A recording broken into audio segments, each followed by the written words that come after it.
why everything's all fucked up. I just installed Windows 10 again after the last show, fixed some issues, and I think everything on the system is right. I just had to set everything back up on XSplit today.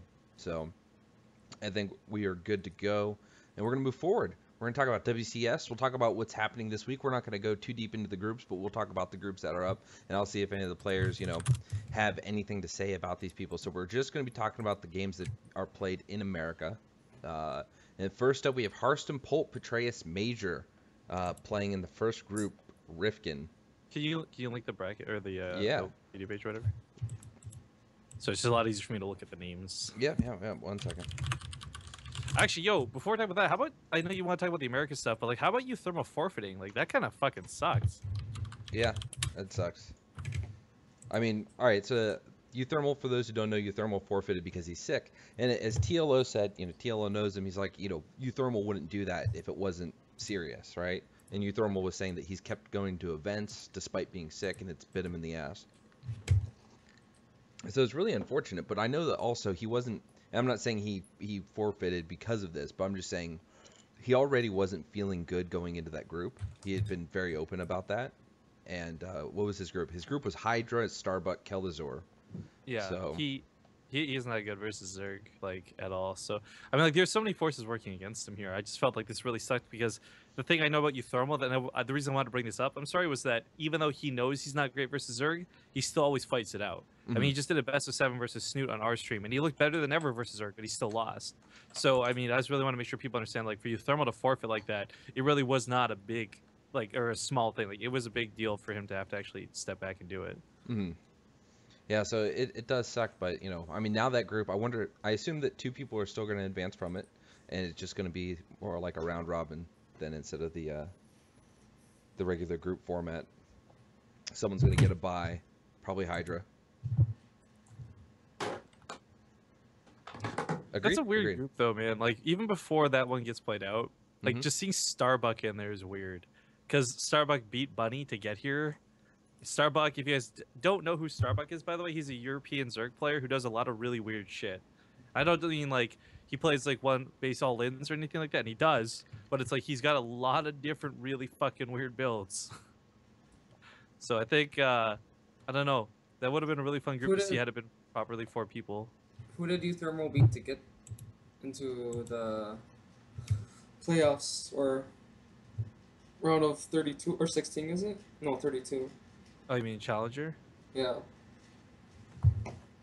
Wait, what's the question? Who did Euthermal beat? He 3-0'd Elfie to get here. They they actually might contact Elfie and see if he'll replace. They've called me before to replace Major when he skipped out.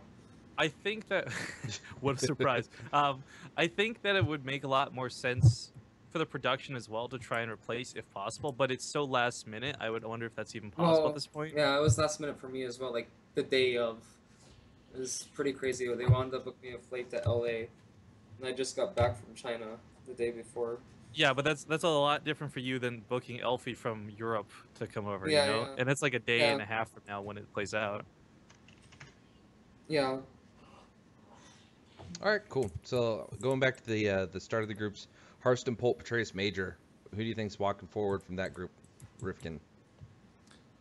Man, my heart says Petraeus because I know he's worked harder than anyone else for it. If Major actually shows up, I actually think he's got a pretty good chance at even knocking somebody like Polt out. But I think Polt's like almost a for sure thing. The question for me is who comes second. So I'd say either Harston or Major, and I really don't lean one particular way on either of them. Yeah, what do you think, Puck? Do you think Harston might move forward? I'm going for Polt and Petraeus. Polt and Petraeus? Yeah. All right. Harston not getting much love this year. Or this season. I love Harston to death, but it's this group and he's always bragged about his PvT being so good, and there was a point last year where that was really true. Like he had some of the best PvT I've seen. He was doing these really sick fake out builds versus Bunny. He was really in control of the matchup. The last like 7 times we've cast him, he's lost every single time. So I personally don't have a lot of faith in his PvT. And if Harston's listening, he knows I love him. I go to him for like matches all the time because I know he's a great player. I just in this group I don't know if he's gonna pull it off or not. Yeah. All right, moving to we talked about the Hydra group with Euthermal, Kel'Thuzor, Starbuck. Then we have Showtime, Jaedong, Hero Marine, and Sen. Who do you think's coming out of that one? I'm thinking Jaedong and Showtime. I'd echo that sentiment. I really like Hero Marine, but he's so inconsistent lately from what I've seen. Mm-hmm. And no offense to Sen, I just don't think he's going to measure up to the other two. Jaedong's got like the best ZVZ ever, period. Showtime is really fucking abusive with Protoss. Like, it's really hard for Zerg to play against that right now. What do you think, Puck? I think that we will see a Hero Marine Showtime. All right. We should I keep don't track of think these Jay predictions. Dongson playing much. And Well, you have a VOD. That's exactly what it if does. you look at his Oliggy, like he's lost his last 3 ZVZs. So I mean, I don't know. I don't think Jay Dong will make it. I wish he did. All right, cool. And last one for the group's going to be played in America: Marine Lord, Haas, Aiguz, and Masa. For me, that's a really hard one, dude. Honestly, Masa is this guy who doesn't play often, and when he does, he kicks a lot of ass. Mm-hmm. Aiguz and Marine Lord, though, have really good TVT. And truth be told, I just have not seen enough Haas to have an opinion of him. I think Marine Lord gets out of that group, though. There's no question about it. It's a question of Aiguz or Masa for me for the second one. I think And if I had to pick, gun to my head, I'd say Aiguz. I think it's going to be Aiguz, Marine Lord. I think TVP Terran is pretty strong in Heart of the Storm, so that's what I'm taking. What about you, Puck? I'd have to go with Marine Lord and Iaguz. I think. I don't know. Depends what kind of cheese Haas has, I guess. Okay, cool. All right, guys, that's the boring part of WCS predictions. Next week, there are 4 more groups that are going to be played: E, F, G, and H. Those will be done in Germany. This week's will be played in the United States, and those start tomorrow at 12 Pacific, 3 Eastern, and then what is that? Something in CEST. I don't know off the top of my head. Anyway, tune in for that. Plus 6 from you, buddy. Plus 6 from me. Cool. Okay, then that'll be 9 o'clock p.m. I'll be playing in Europe. All right. Next up is we're going to bring Destiny in the conversation. And Hey, what's up? Hey, buddy. So I had asked Ask him. me for any of my predictions. Oh, Steven, who do Do you you even think play is this gonna... dead game, man? Do you even follow it? No, I don't know. Liberators are OP, I guess. That's the only thing I know about. No, like, that's Legacy of the Void, but we'll Not talk even the about right that game, later. man. Destiny, Hey, it's goddammit. StarCraft. Hey, they're all under the same thing on Twitch now, okay? Do you even Oh. follow this shit? Fuck you, Rifkin. I'm tired of your My fucking bad. shit. You got Constantly me. You taking fucking jabs at logicked me. The only reason you're out here today is that I can dress you the fuck down, alright, mate? It's me to calm your shit. Me to calm your shit right now. Shots the fuck fired. Cool. So, Steven, I asked him about, how to build a following. I was asking him, how he built a following and how to cultivate a community. And he's like, fuck dog, that's going to be a lot of talking. Let's just save it for Wednesday. So, I said that? I thought I said I didn't feel like having this conversation because there's a lot of talking. Did I really say save it for Wednesday? Yep, you did. No, So why not save that for the show? So we're at the show, and it's a big lot of talking. Destiny's good at talking, so we're gonna go into that. So, Steven, so you get a lot of people that they'll interview Day 9 or something like that, and they'll be like, "Hey, Day 9, how do you start a show? How do you make people watch your content?" And they'll always give like the same cliche shit, like make content. Well, no shit, you can't get followers if you're not making content. And all these kind of things that don't really help you. So what we're going to try to do is we're going to find some of the nuances, some of the struggles you went through, some of the things that really helped you get a community, cultivate that community, and be the senpai you are today. So I guess the first thing is, everyone knows you got to, be able to stream, you got to be able to talk to your audience, blah, blah, blah. But you have a lot of interaction with your peeps on your stream, right? So Yeah. back in the early days, like, how did you start to do that? What were you going for? Did you have a specific plan of action, or did you just sit around on streaming bullshit? I've always been a pretty open person, so the whole community building thing was pretty natural for me. I think I would spend a lot of time just sitting in my chat, hanging out, talking to people, and that kind of stuff kind of naturally progressed into having like a following and people that would hang out in my chat, and then that kind of stuff. Right? Does that make sense? Yeah. Yeah. So did you decide you were going to be the Destiny of 2000? When did you start streaming? 2010? Yeah, like mid 2010. Yeah. All right. So when you started streaming, did you decide you were going to be the Destiny that everyone knows and all that shit, or? I mean, like people always say like different things, but I mean, I really haven't changed the person that I am at all, like, ever. The person that I am on stream is pretty much the person that I am in real life. I don't really, no, yeah, I mean, like that said, I've never really done, like, I don't have, like, the character, I don't, like, green screen, like, my old room or anything. I'm not trying to take shots at anyone, but everything I do is pretty authentic. I don't wake up today and it's like, okay, well, time to put on my Destiny face so I can go be really funny and LOL, like that. Like, I'm pretty much, if you've ever talked to anybody that's been, like, a friend of mine in high school, like, I've been the same person pretty much for mine, in terms of, like, how I act and everything. Right, and I think anyone that's seen some of your older content or your older videos and then seen you now, I don't think that a lot has changed. Just maybe in some cases you've matured in different ways, like Yeah. how how you go about conducting yourself professionally and all that. So I guess anyone who's seen his older streams know he was carried by Kyle. okay, let's talk about Kyle for a second. Like, was that part of your? Was that something you did to help, give yourself something to talk about, to kill downtime, kill quiet time, or was just Kyle someone you were always on Skype with? No, Kyle is like one of my the only friend I have left from like high school ever. Kyle's like he's like one of my closest friends. I had two close friends growing up, Chris and Kyle. And Kyle was fucking he used to be like we've just always done everything together since like 4th or 5th grade. I don't know. So yeah, I mean it's pretty natural that I guess I would be involved with him. Okay. Did you find that to have a positive influence though? I mean, because a lot of people remember Kyle, they remember your videos with Kyle, that kind of thing. Okay. So if you're a personality streamer and somebody watches you because they like your personality, the reason why streaming with somebody else is better is because it gets more of that personality out. So like I can only engage people so much like if I'm alone or if I'm grumpy or whatever, I'm not talking much, right? Like you can only do so much on your own. If you have another person on the stream, that second person allows you to showcase your personality more. That's essentially what they're there. They're like an activator for you, So if people are there because they like you, and then you have somebody on your stream that talks to you and they get you to talk more, then usually that's a like a positive. Right? Yeah. So how do you find the balance between, well, so you've talked about, you've always been that person that's like, hey, I'm going to come here, I'm going to say whatever the fuck I want, for whatever reason, you don't have any sort of desire to, you don't have a desire to alter yourself and how you present yourself. So, but there are a lot of people that aren't going to be comfortable with that. They're going to want to come in and they're going to want to do things right. They're going to tiptoe around certain things like that. I mean, would you say there's from the lessons you've learned about all the things you were comfortable just saying without, a second thought, is there any kind of guidance you'd give people to not just come out and run off at the mouth, things to avoid, like politics? Yeah, religion?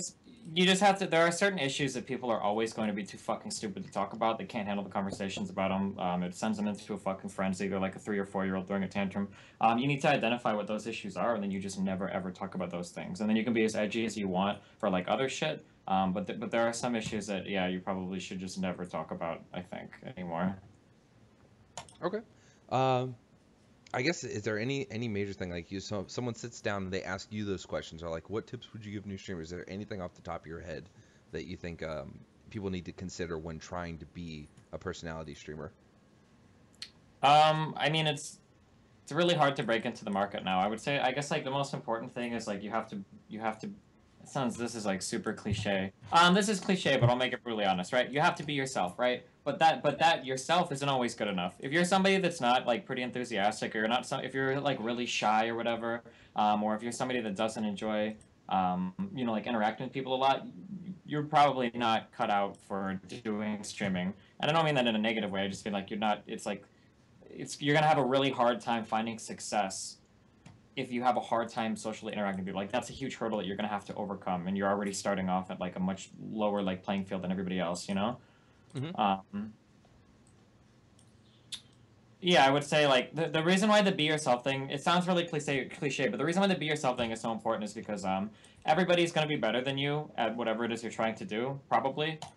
So people need a reason to watch you, and very rarely is that reason going to be because you're the best person playing that game. Like if you are the world's best at something, then yeah, that's somebody you can just get viewers that way.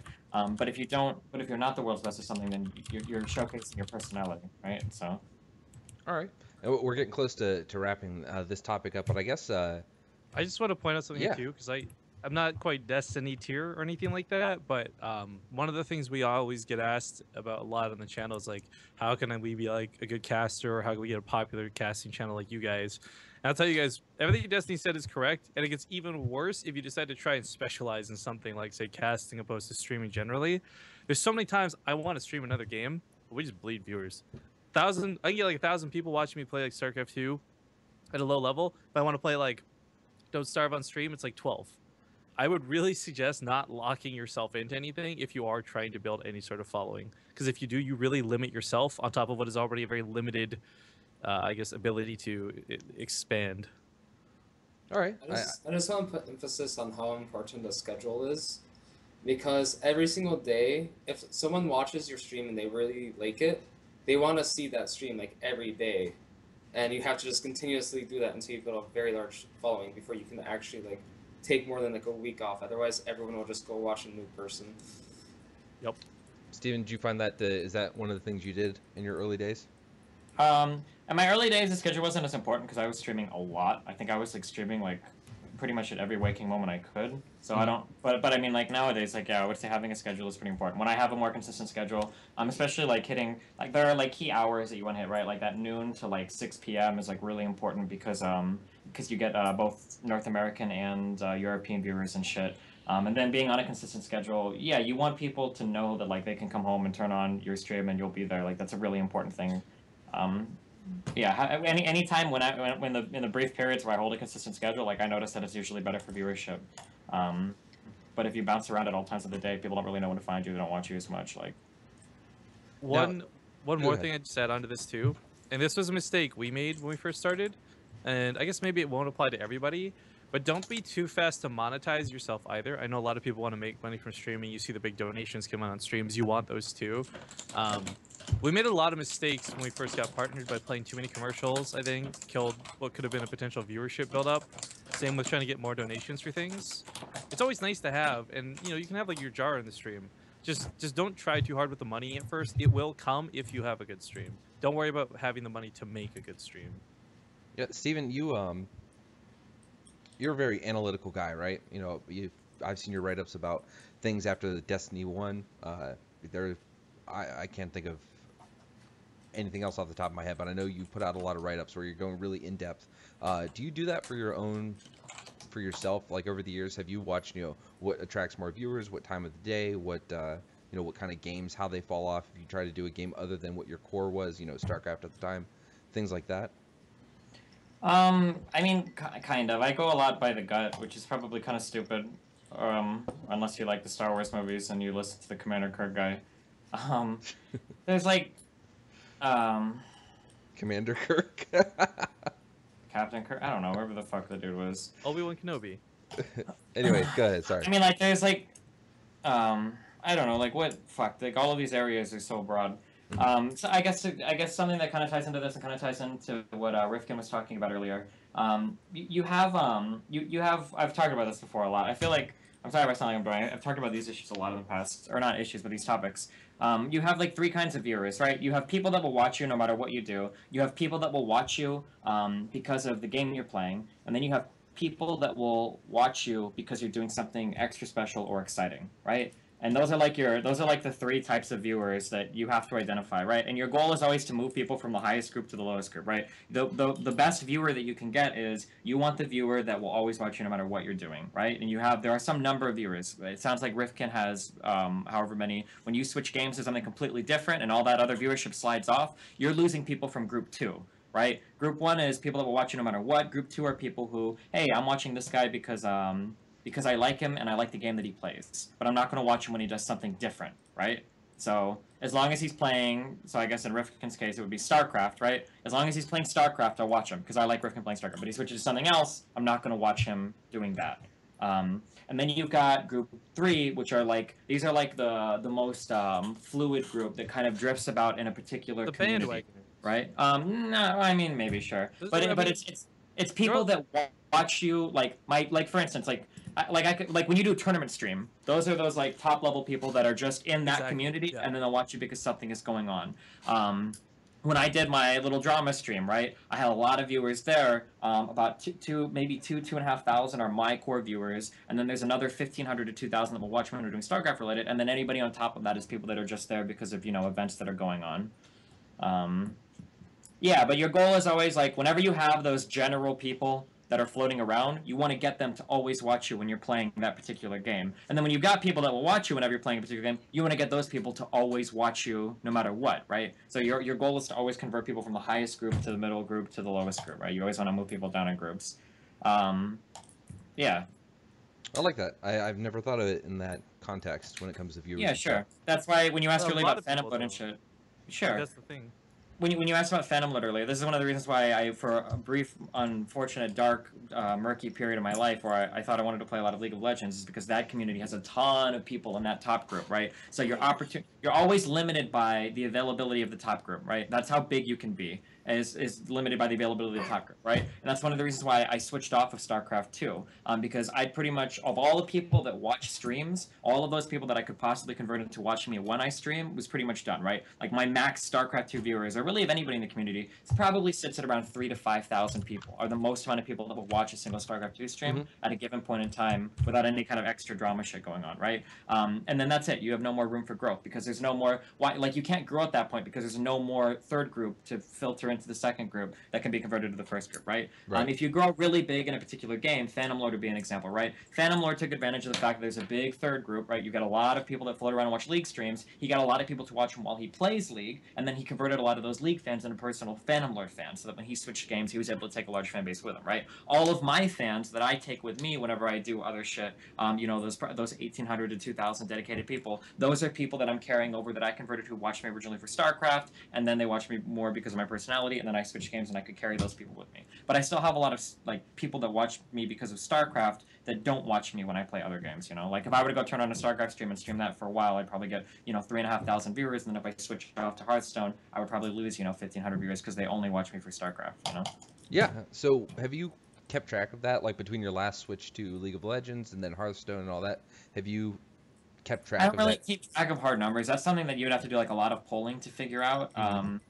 But it's something that I'm kind of aware of it. Like I have like I said, it's you really shouldn't do this kind of stuff. But it's kind of like I have a gut feeling on where most of this stuff kind of falls. And that's kind of where I go for that. Like when I switch streams or when I switch games, I'm always looking at the viewer numbers because I can tell, like what gets more viewers, what loses viewers, what can I play, what game can I not play, what time of the day, who else is streaming is also really important too, because the people above you will influence your viewer numbers. Yeah. All right. So if you had to look back on it, why were you successful? What when I started the StarCraft stuff? Yeah, when you first started really streaming, what made you successful? Was it just because you said what you felt? Is it because you did silly shit on ladder? Like what was it that made people come to you and stick around? I mean I think that fuck, this sounds like a bunch of sucking myself up. I think I'm a pretty charismatic person. I think it's pretty easy to watch my stream and to feel like I'm relatively personable. Like I share a lot of information with my stream. Maybe sometimes a little bit too much. I don't know. And yeah, and then like the blunt, edgy conversations and shit, or that tapping into that 17-year-old edgy market or whatever helped a lot when I was early on. Being a blunt and genuine person in an arena where there aren't very many blunt and genuine people can be a really attractive quality. It can also be a really damning quality. You're kind of seeing that right now with Donald Trump and the GOP debates, right? Where Trump doesn't really have a real stance on anything, but just because he's so charismatic and just because he's so blunt, like people watch him and like him. So I mean, I don't know. There's kind of a lot of different factors that go on. The fact that I streamed so much, and then the fact that I was kind of fostering a community at the same time, I think all of those things kind of played into helping that.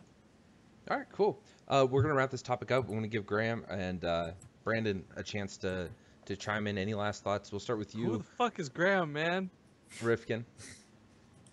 Rifkin, you have any final thoughts on that before you get too drunk?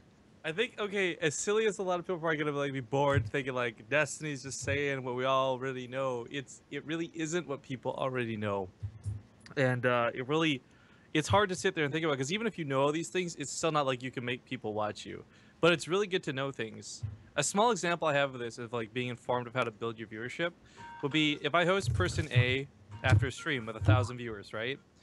That person can ignore the host and continue streaming, and a lot of people will disappear.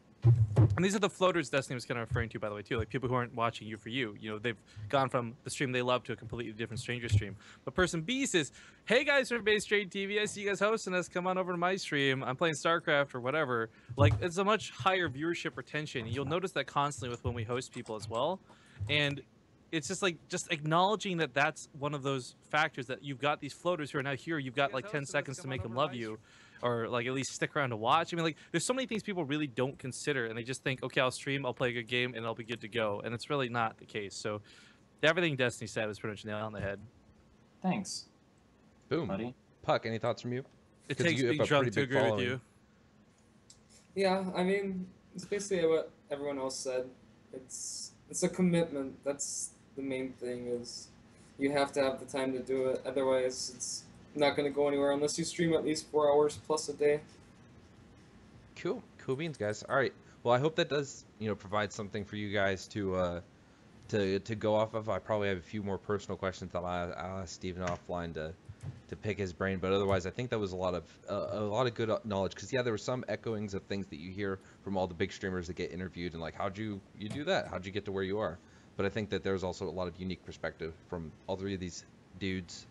Well, if you listen to general consensus, all you gotta do is get a hot girl with tits on your stream, and that's instantly you're popular. And Rifkin admits why he works So- at Zombie Grub. Well, but I mean, like that. Because Like, that's what she's most well known for, right? Like dressing very lewd on stream. but like through the earlier paradigm that I presented, like you can analyze how all of those situations affect you too. If you have a hot girl with tits, right, and you can see this phenomenon play out over and over again on Twitch. If you have a hot girl with tits, you're gonna get a lot of people from Group 3, right?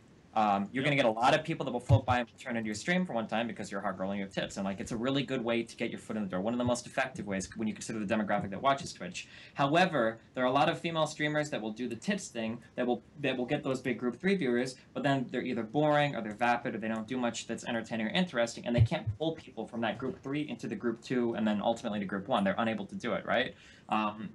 If you look at somebody like Casey Tron is a good example of somebody that started like the drama streams and the kind of the boober streams and whatnot, and she did that a lot, and she got a lot of those Group 3 viewers. But Casey Tron's act is relatively entertaining, and if you stay around in her stream, like she does have a personality. So Casey Tron is one of those people who is able to pull people from that Group 3 into the Group 2, and she's even able to do like sub Sundays, and she streams other games because she has a Group 1 fan base now too, right?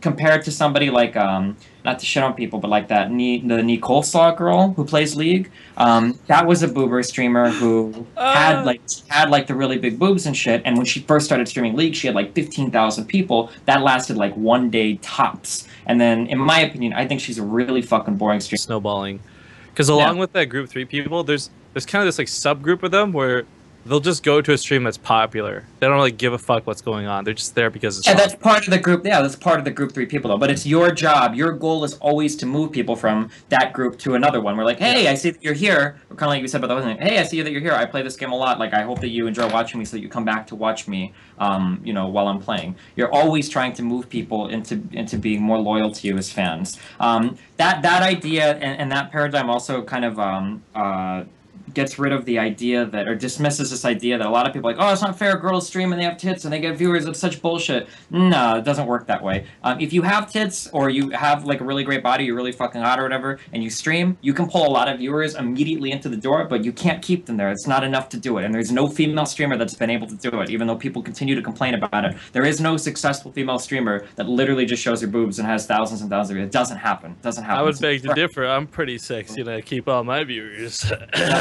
Talking about female boobs. Sorry, I love you. All right, cool. We're gonna move on to a commercial break. While we are gone, we're also gonna do some sound checks. So anyway, thank you guys for sticking around. This is Late Game episode 37 with Puck, Destiny, Rifkin, and myself, Lycan, and we will be back in a few moments. Talk to you soon. Okay, cool. So we're not muted or anything. I need to do a quick sound check. I made an adjustment